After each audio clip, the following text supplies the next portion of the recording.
Tell us about some parallelisms between Buddhism and Hinduism and other great religions.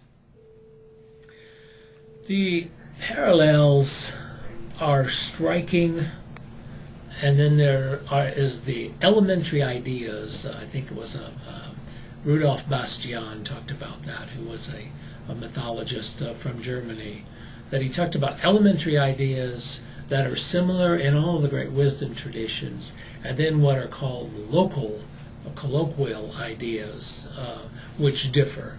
So Buddhism starts with the idea that there's a lot of suffering. All religions start with the idea that there's something haywire, there's something wrong. So from a Judeo-Christian perspective, we would name that separation point as sin. From the original Hindu South India notion, the problem that separates us is avidya, which is lack of light, ignorance, so that we aren't connected with the source. When you go to East Asia, where you have the Taoist influence, and then later Eastern Buddhism, the notion is we're out of touch with the flow of life, out of harmony. And then you also see that in many of the indigenous religions, where it's discussed that our problem is that we're violating the very taboos of nature. We've forgotten who we are. So whether you call it sin, whether you call it ignorance, whether you call it unharmonious, or whether you call it violation of the taboos, it suggests that there's something wrong with us. Now, the perennial philosophy, Perennis Sophias, basically suggests in all religions there's three things that are important, that everyone agrees on, common denominator, so to speak. One is that there is that unseen order behind the seen order of things. In other words, there's much more to life than what can be ascertained through the five senses. So, unseen order. Second thing is that all groups agree on is that the purpose of life is to connect somehow with that, whether we call that salvation, whether we call that enlightenment. It's the same. And the third thing that we say that all perennial philosophies have, or wisdom traditions, is whatever that unseen order is, it not only dwells out there, transcendental, but it dwells within us, which we would say is immanent in theology. So it's in us and around us. Aha! So Buddha comes up and says, well, we don't have Atman, or individual soul, as Hinduism, which he split from, says, but he said we have Buddha nature. And Buddha nature is, this anatman is one of the most difficult things for the Westerner to look at and say, no soul? What say ye about that? Of course, I feel like I have a soul. Really, I think it's almost easier to equate this no soul with no ego. The ego is a construct, and that's why it's said that enlightenment is the ego's greatest disappointment, because the ego realizes that it's a construct, but that whatever it is that goes on, when Buddha says, seek that which does not change, is in fact the real us. So that's the Buddha's first point. When you read in textbooks, you'll see where actually they usually start out with the Four Noble Truths and the Eightfold Path. It was quite much deeper than that. Those you might think of as simple techniques towards a glimpsing and enlightenment. So the truths are, number one, for First Noble Truth, there is suffering.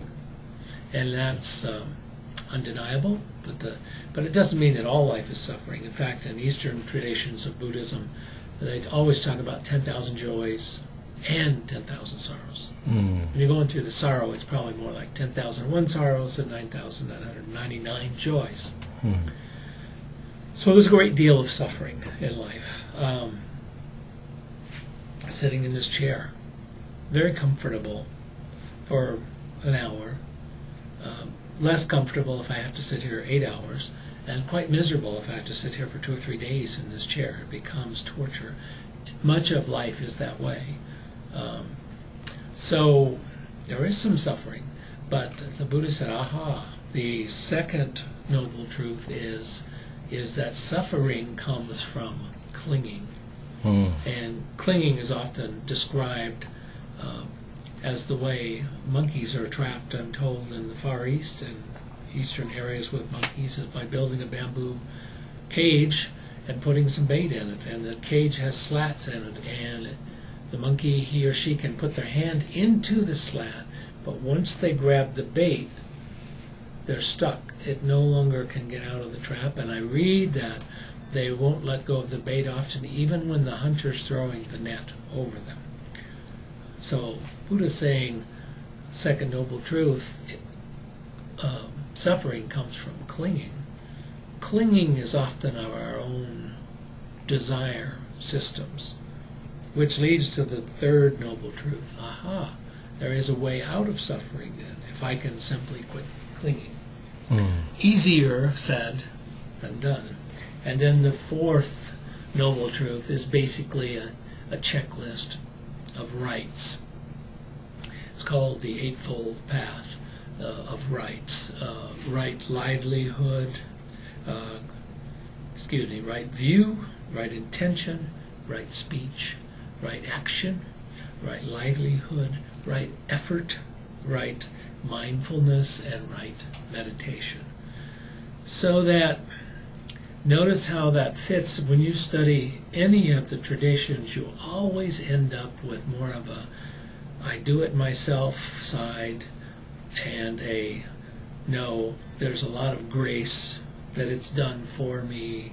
I just may have to do a little something, whether that's firmly believe in faith or whether that's Ramakrishna, the great Hindu saint, says it this way: the winds of grace are always blowing. It's our responsibility only just to stick up our sail, to let the winds fill it. So the debate, theological debate, is, well, if there's no wind, you're stuck. Mm. So is there grace? The other is, well, there might be wind, but if you don't know how to rig your sail and don't know how to read the instruments, you're in trouble, even if there is wind. So there, come to the center of that, or there is something we need to do, and those rights are the one are ways of doing it. Now the Theravadins would be on this side of you do it yourself. The Mahayana Buddhists would be on this side of you work at it, but there's a whole lot of help.